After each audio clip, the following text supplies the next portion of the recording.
Company और किसान इस रेवेन्यू को देते थे, उनके बीच में बिचौलिया कौन बन गया? जमींदार एक बिचौलिया बन गया। जमींदार एक बिचौलिया बन गया, यानी कि किसानों का जो सीधा संबंध रहा वो किससे रहा? जमींदार से। और ईस्ट इंडिया कंपनी का सीधा संबंध रहा जमींदार से। ठीक है, तो इससे क्या हुआ? दो चीजों का जन्म हुआ। एक तो पहली चीज तो ये थी, आप थोड़ा विचार अब खुद कर सकते हैं, कि जमींदार को 1 रुपया किस में से मिलना था? जो उसने रेवेन्यू इकट्ठा किया है किसानों से। और ईस्ट इंडिया को कोई मतलब नहीं था, उनको मतलब था टोटल जो रेवेन्यू हमारा फिक्स है, जैसे 11 रुपये फिक्स है, तो हमको तो भैया 10 रुपये से मतलब है। तो ये जमींदार क्या करने लगे? ये अतिरिक्त टैक्स इनके ऊपर थोपने लगे अपनी तरफ से, क्योंकि ईस्ट इंडिया कंपनी को तो किससे मतलब है? 10 रुपये से।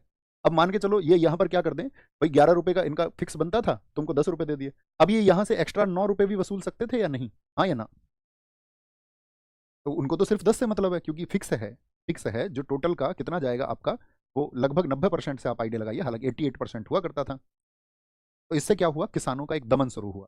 और अंग्रेज सरकार भी यही चाहती थी, किसानों का दमन नहीं चाहती थी। अंग्रेज सरकार की इसके पीछे मंशा क्या थी? कि भाई मान के चलो कि हम जमींदारों से फिक्स पैसा ले लेंगे, अब इसके बाद में जमींदार चाहे जो करें, तो जमींदारों की भी तो रुचि बढ़ेगी कि भाई किसी भी तरह से हमको उत्पादन जो है वो तो बढ़े बढ़े। और वो क्या बोलेंगे? लोगों को कृषि के लिए प्रेरित करेंगे कि भाई खेती करो, खेती करेंगे लोग तभी तो उत्पादन होगा और तभी तो रेवेन्यू जाएगा। आप कहेंगे हाँ जी। तो उन्होंने, इनके पीछे मंशा ये थी कि जमींदार जो खेती है उसको उत्पादन को बढ़ाने के लिए, खेती के उत्पादन को बढ़ाने के लिए प्रयास करेंगे। अच्छा, जमींदार भी किसानों पे जब आपका टैक्स थोप रहे थे, तो एक तो उनकी जेबें भर रही थी और साथ में वो किसानों को प्रताड़ित इस बात के लिए कर रहे थे कि भाई तुम ज्यादा उत्पादन करो, तुमको ज्यादा उत्पादन करना होगा, ठीक है, क्योंकि जो फिक्स रेट का पैसा जाना है वो तो जाना ही है। अगर फिक्स रेट का पैसा नहीं गया तब क्या होगा? तब क्या व्यवस्था थी अगर पैसा नहीं गया? तो असली मालिक बन गए यहाँ पर आपका जमींदार। और जमींदारों को यहाँ पर दो चीजें और दी गई। इस भूमि को ये बेच भी सकते थे, ठीक है, इस भूमि को ये बेच सकते थे, इस भूमि को ये किसी के पास गिरवी रख सकते थे, इस भूमि को ये उत्तराधिकार में भी किसी अपने पुत्र वगैरह को या किसी को दे सकते थे उत्तराधिकार में, यानी कि इनको हेरिडिटरी राइट्स भी मिल गए इस जमीन को लेकर। किसान की हालत कैसी रही होगी, जरा सोच के विचार करिए। ईस्ट इंडिया कंपनी को तो अपना फिक्स पैसा लेने से मतलब है ना? अगर उसका फिक्स पैसा नहीं गया तो तब क्या होता था, ये बात समझिए। तो इस तरह से किसानों का उत्पीड़न शुरू हुआ। और इससे क्या हुआ? अंग्रेज सरकार ने कि भाई कहीं ऐसा तो ना हो पैसा ना दे पाए, तो इसके लिए बोलेंगे ये वसूली के लिए, रिकवरी के लिए, वसूली के लिए सूर्यास्त का नियम लागू किया। ये दरअसल में अगले वर्ष लागू किया गया था, सूर्यास्त का नियम। सूर्यास्त का नियम कब का है? 1674 का, सॉरी 1793 में लागू हुई। 74 कहाँ से ध्यान आ गया? 93 में लागू हुई, तो 1794, 1794 में लागू हुआ सूर्यास्त का नियम। Sunset law for recovery, sunset law for recovery, recovery was introduced. अब ये सूर्यास्त का नियम क्या था? कि भाई कहीं ऐसा तो नहीं होगा जमींदार से जो हमको फिक्स पैसा चाहिए, वो फिक्स इनकम हमारी कहीं बंद ना हो जाए, तो ये क्या करते थे? उसको एक डेट देते थे कि भाई इस दिन की शाम तक तुमको ये लगान जमा करवाना पड़ेगा, और नहीं तो क्या होगा, तुम्हारी जो जमींदारी है, जो हिस्सा तुमको दे दिया गया है, उस जमींदारी को नीलाम कर दिया जाएगा, उसको अन्य किसी जमींदार को हम सौंप देंगे और उससे हम पैसे ले लेंगे, ठीक है ना? तो वो जमींदार जो चाहेगा कि भाई मैं ये पैसा देने के लिए तैयार हूँ, भाई इसको मान के चलो, इसको इस समय पर देनी है आपको 100 रुपये लगान देनी है, और ये 100 रुपये लगान नहीं जुटा पाया, तो फिर क्या होगा? ईस्ट इंडिया कंपनी को तो 100 रुपये चाहिए अपने, तो उन्होंने कहा कि भैया तुम ये जमींदारी, अगर कोई और व्यक्ति आकर के यहाँ पर कोई ये कहेगा कि ये 100 रुपये देने के लिए मैं तैयार हूँ, भाई जमींदार आदमी दे सकता है उस समय पे, किसानों की तो वो स्थिति नहीं थी, या कोई राजा दे सकता था, तो अगर किसी अन्य व्यक्ति ने आकर के 100 रुपये की भरपाई कर दी उस शाम तक, तो जमींदारी उसकी, या कोई व्यक्ति नहीं आया तो हम खुद अपनी तरफ से एक नीलामी करा करके आपकी जमींदारी को नीलाम कर देंगे, और चाहे आपका कोई भी अब तक उस पर कितना भी बड़ा क्षेत्र हो, आपका कोई अधिकार उस पर नहीं रह जाएगा। अब जमींदार इसी के लिए क्या करेंगे, आप सोच के देखिए, कि कैसे भी न कैसे करके जो फिक्स पैसा अंग्रेजों के पास पहुंचाना है उनको, जो तय कर रखा है, उसके लिए वो किसानों का कितना उत्पीड़न करते होंगे। क्या किसानों के घरों से अनाज जबरन नहीं ले लिया जाता होगा अपना राजस्व चुकाए जाने के बाद भी, अगर पूरी पूर्ति नहीं होती होगी? या जबरन लोगों का बहुत ज्यादा, अगर मैं कहूं कि आपका शोषण जिसको हम कहेंगे, बहुत ज्यादा एक्सप्लॉइटेशन उनका नहीं होता होगा? तो आप कहेंगे हाँ। तो इस तरह से जमींदार इस देश में उभरे, जिनके पास में बहुत बहुत जमीनें हुई, तो ये इसका आगे आके फिर क्या इसका आप ड्रॉबैक समझ गए ना, नुकसान क्या हुआ? तो नुकसान क्या हुआ? अंग्रेज यानी कि जो कॉर्नवालिस सोच रहा था कि उसका परमानेंट सेटलमेंट के द्वारा सारा सॉल्यूशन निकल जाएगा, तो ईस्ट इंडिया कंपनी को तो आपका जो है आपका पैसा मिल रहा था, लेकिन किसानों का बहुत ज्यादा शोषण हुआ, तो किसानों का एक विद्रोह हुआ, या किसानों ने एक विरोध करना आंतरिक रूप से जारी रखा ईस्ट इंडिया कंपनी के खिलाफ। तो अंग्रेज अधिकारियों को ये समझ में आया कि यार ये तो परमानेंट सॉल्यूशन नहीं निकला परमानेंट सेटलमेंट से, तो इसी समय दो व्यवस्थाओं ने और जन्म लिया था। इसके बाद में अभी साथ में ही समझाते हैं कि साथ में अच्छा समझ में आएगा, वर्ष आप देख लेना उनका। वर्ष कौन कौन से हैं, किसके समय पर।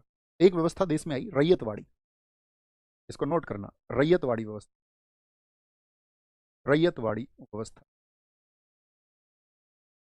रैयतवाड़ी सिस्टम। भैया थम्स अप करके मुझे ये बता दो एक बार, आपको ये समझ में आ गया ना परमानेंट सॉल्यूशन क्या था? रैयतवाड़ी सिस्टम। रैयतवाड़ी सिस्टम में क्या किया गया, अंग्रेजों ने देखा कि भाई यार ये तो आपका किसानों का तो दमन हो रहा है बहुत ज़्यादा, उनको तो सप्रेस किया जा रहा है। ईस्ट इंडिया कंपनी, अब तक क्या था, ईस्ट इंडिया कंपनी, किसान, और इनके बीच में बिचौलिया हुआ करते थे, जो मीडिएटर था इसमें, मीडिएटर था इसमें जमींदार।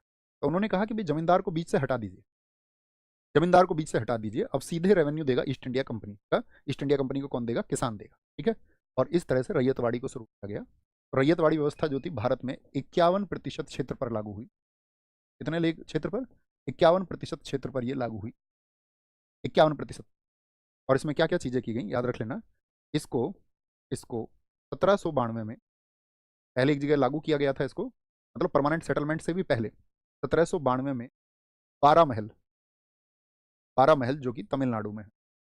ये कहाँ पर है? तमिलनाडु में, तमिलनाडु में कर्नल रीड द्वारा शुरू किया गया था। इसके द्वारा?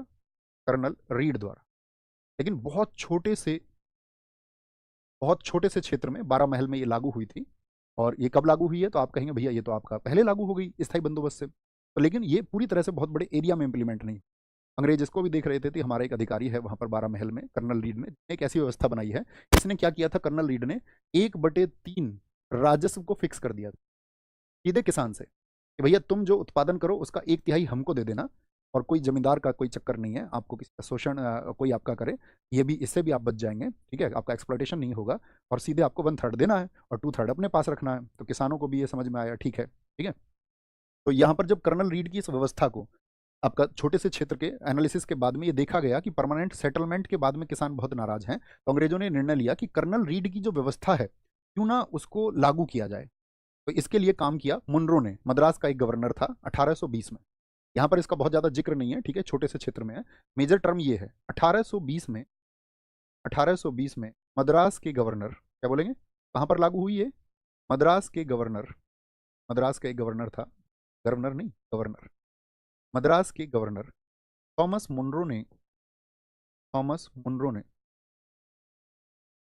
ने शुरू की, started by Thomas Munro, started by Thomas Munro. और पूरे मद्रास में इसको जब शुरू किया गया, यही इसका वर्ष आपको याद रखना है, थॉमस मुनरो ने कब शुरू किया, स्टार्टेड बाई थॉमस मुनरो इन मद्रास, इन मद्रास, ठीक है। तो कहाँ शुरू किया गया इसको? मद्रास के गवर्नर ने शुरू किया गया। और कैसे शुरू किया? इसके बाद में इसको कहाँ पर? बम्बई में, बम्बई में, और फिर आपका कर्नाटक क्षेत्र में जो कुर्ग है, इस तरह से इसको लागू किया गया। और साउथ में 51% क्षेत्र पर इसको लागू किया। इसको खत्म कर दिया गया बीच से, जमींदार को, यानी कि किसान कौन हो गया? भूमि का स्वामी हो गया। किसान को भूमि का स्वामी बनाया, किसान को भूमि का, किसान को भूमि का स्वामी बनाया, किसान को made the farmer, made the farmer owner of land, owner of land. अब इसके एक पक्ष पे आपको विचार करना होगा। एक पक्ष कौन सा है? किसान को तो सीधा स्वामी बना दिया गया भूमि का। अब कौन मालिक है? किसान है। तो किसान उसको भूमि को क्या है आपका बेच सकता था, या मान के चलो किसान के पास में भी उस तरह के हेरिडिटरी राइट्स आए। तो यहाँ पर क्या हुआ, क्वेश्चन क्या है मेरा मेरा आप सब लोगों से एक विचार के लिए प्रश्न है, क्या हर वर्ष में फसल का उत्पादन एक जैसा हो, ये जरूरी है? भाई किसान, इन्होंने तो क्या किया, ईस्ट इंडिया कंपनी ने, इसने तो पिछले वर्षों को आधार बनाया और इन्होंने एनालिसिस किया कि ठीक है औसत यही बन गया। औसत का मतलब क्या होता है? औसत उत्पादन के आधार पर उन्होंने रेवेन्यू रेट फिक्स किया।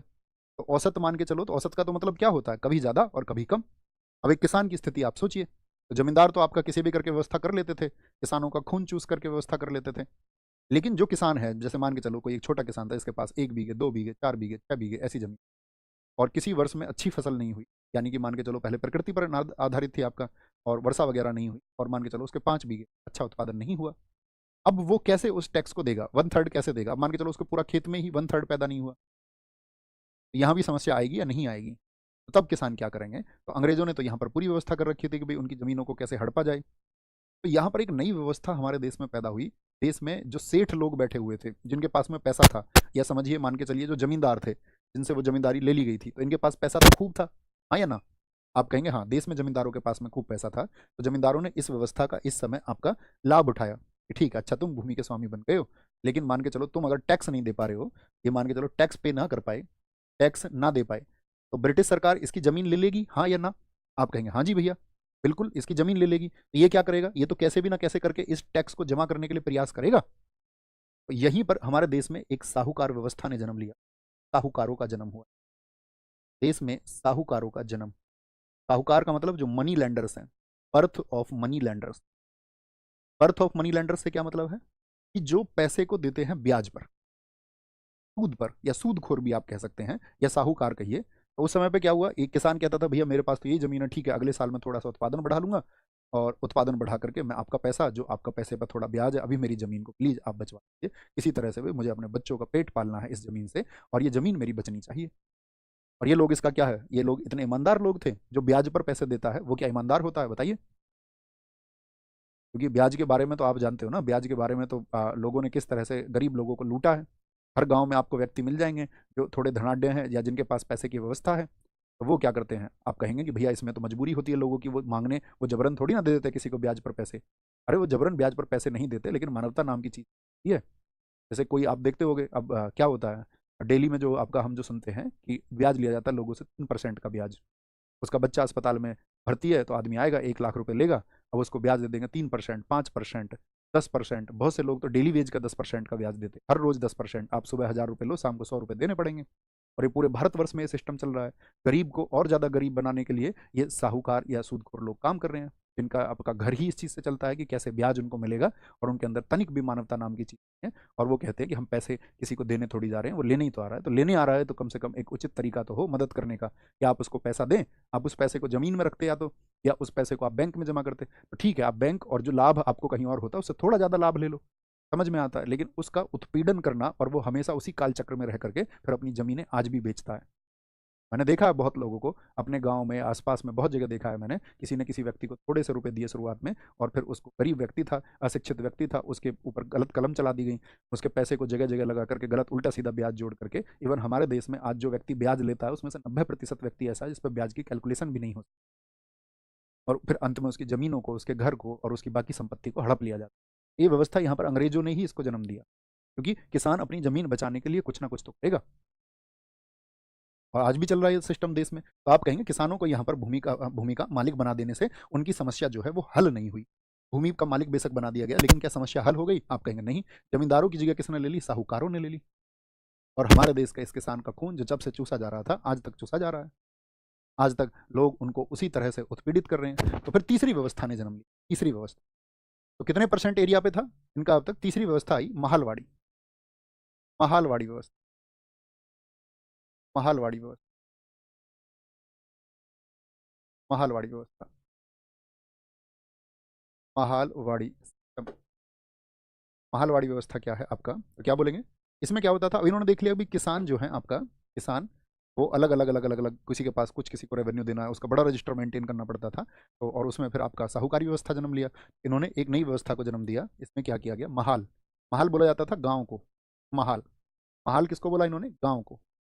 ग्राम से सामूहिक वसूली होगी, और एक गाँव में एक व्यक्ति तय कर दिया जाएगा, सामूहिक वसूली। ठीक है, एक कलेक्टिव, क्या बोलोगे? Collectively recovery from village. Collectively recovery from from villages, ये होगा। और क्षेत्र कितना बचा हुआ था? 30%। 30% क्षेत्र किसका क्षेत्र है? भारत का नहीं, ईस्ट इंडिया कंपनी का क्षेत्र है। तो जब सामूहिक रूप से वसूली होगी, ठीक है, और यहाँ पर क्या होगा, अभी तक क्या था, किसान मालिक था, लेकिन यहाँ पर चीजें बदल गई थोड़ी। यहाँ पर कंपनी ने खुद को भूमि का मालिक बना लिया। भूमि का मालिक, और ये भी हमारे किसानों के उत्पीड़न की एक कहानी है। कंपनी को भूमि का मालिक बना दिया गया। और आप सोचिए इसमें दर कितने रखी गई पता है? जगह जगह पर आपका 50 से लेकर के 80% तक, 50 से लेकर के 80%। आप सोचिए किसान यदि 80% दे देगा, हालांकि 1855 में इसको अंग्रेज सरकार ने 55, आपका 1855 में इसको 50% कर दिया था, 50% कर। 50% पे भी सोचिए, जैसे आप में से ज़्यादातर बच्चे किसानों के होंगे, या कम से कम आप जानते होंगे खेतों की हालात को, या मेरी ही तरह आप भी ग्रामीण परिवेश के बच्चे रहे होंगे, तो वो गाँव की हालात समझ सकता है। जिसने खेतों में काम किया हो तो वो किसान की हालात को समझ सकता है। आपके मोहल्ले पड़ोस में तो कम से कम काम करता होगा। जो किसान सूर्योदय से पहले, सूर्य के उगने से पहले खेत पे पहुंच जाए, और जब सूर्य उसके एकदम से सीधे सिर पर हो, उस समय तक जो हिम्मत करे वो किसान जो इस देश में अन्न को उत्पादित करे ताकि इस पूरी दुनिया का पेट भर पाए, वो किसान, अगर उससे 80% आप ले लोगे तो उसके पास क्या बचेगा? तो ये अंग्रेजों की लूट है, ये सब, ये व्यवस्था ही नहीं है, ये लूट है। ठीक है, तो इसको किसके द्वारा शुरू किया गया था? 1822 में हाल्ट मैकेंजी द्वारा शुरू किया। हाल्ट मैकेंजी द्वारा क्या करते थे? एक मुखिया चुनते थे, स्टार्टेड बाई हाल्ट मैकेंजी। और कहाँ पर शुरू किया गया इसको? जैसे पंजाब के क्षेत्र में, जो उत्तर पश्चिम के क्षेत्र थे, यूपी हो गया, या आप सीधे सीधे लिख सकते हैं नॉर्थ वेस्ट में, यानी कि उत्तर पश्चिम भारत में इसको लागू किया गया। ठीक है, हाल्ट मैकेंजी द्वारा। और सामूहिक वसूली के लिए कौन व्यक्ति होता था यहाँ पे? मुखिया द्वारा। गांव में एक मुखिया चुना जाता था, मुखिया द्वारा। गांव में आप जानते ही हो प्रधान जी का तो हिसाब क्या होता है। जैसे गांव में प्रधान जी होंगे तो सबसे पहली योजना में अक्सर आप देखोगे प्रधान जी का घर बनेगा, जिनका अगर पहले भी नहीं बना तो तब बन जाएगा। अगर प्रधान जी किसी और काम से, रिसोर्स से भी पैसा ले आए, मान के चलो, या ऐसा हो सकता है उनका आर्थिक हालात से मजबूती किसी और तरफ से हो गई, और तरफ से मजबूती हो गई, और उन्होंने उस समय पर अपना घर बना लिया, तब भी गांव यही कहेगा। बेशक से ईमानदार प्रधान हो, तब भी गांव यही कहेगा कि इसने जो है पैसा यहाँ पर लगा लिया है। होता है या नहीं? लेकिन हालांकि आप देखोगे 90% केसेस में यही होता है, जो गांव के विकास का पैसा होता है जिसको प्रधान अपने घर में लगा लेता है, अक्सर यही होता है। तो हाल्ट मैकेंजी द्वारा ये व्यवस्थाएं शुरू की गई। ठीक है, और अब तो ये हमने किसकी बात कर ली आपसे? तीनों व्यवस्थाएं समझ में आई, हम सब करेंगे। पहली व्यवस्था में क्या था आपका? जमींदारी व्यवस्था को बढ़ावा मिला, जमींदारों ने खूब वसूली की, जमींदारों से किसान को दिया, तो इन्होंने सोचा कि भाई किसान सीधा सीधा अपने आप को बचा पाएगा, लेकिन जमींदारों की जगह साहूकारों का जन्म हो गया इस व्यवस्था से, किसान की हालत फिर भी बिगड़ी रही। मालवाड़ी में सीधे किसान को प्रताड़ित किया गया है। ठीक है, सीधे प्रताड़ित किया गया है। ये तीन व्यवस्थाएं थी उस समय कृषि की, आपको याद रख लेना।